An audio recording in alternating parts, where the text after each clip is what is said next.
Good morning students. आज हम लोग चैप्टर 16 द राइवल्स पढ़ेंगे, जिसका हिंदी होता है प्रतिद्वंदियों। इसके पोएट जेम्स स्टीफेंस हैं।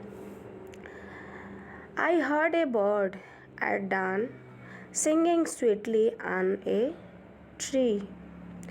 कवि का कहना है कि मैं एक पक्षी को एक पेड़ पर बड़ा ही मधुरता से गाते हुए सुना और वह भोर में गा रहा था।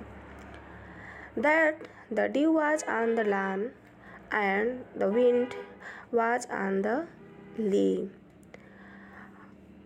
वह अपने गीतों के माध्यम से व्यक्त कर रहा था या कह रहा था कि जो ओस थी लान में थी और चारागाह में हवा चल रही थी। यानी इनके कहने का मतलब ये है कि पक्षी भोर में गा रहा था कि लान में ओस है और चारागाह में हवा चल रही है।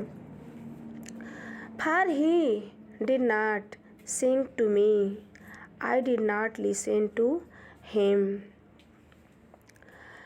क्योंकि वह मेरे लिए नहीं गा रही थी, इसलिए मैंने उसकी बातों को नहीं सुना। For he did not sing to me that the dew was on the lawn and the wind was on the lea।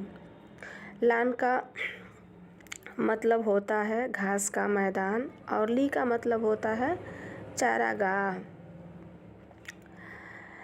वह भोर के समय में गा रही थी कि घास के मैदान में ओस है और चारागाह में हवा चल रही है। यह गीत वह मेरे लिए नहीं गा रही थी, इसलिए मैं उन्हें उसके गीतों को नहीं सुना।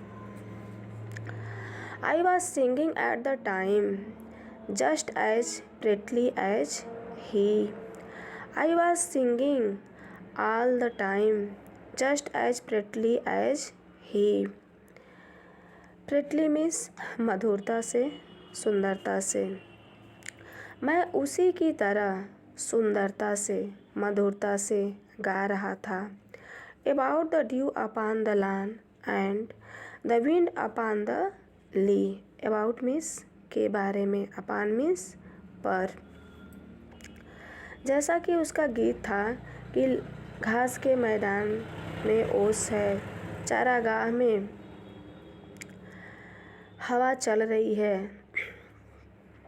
So I did not listen to him as he sang upon a tree। इसलिए मैंने उसके गीतों को नहीं गाया, नहीं सुना, जैसा कि वह पेड़ पे गा रही थी।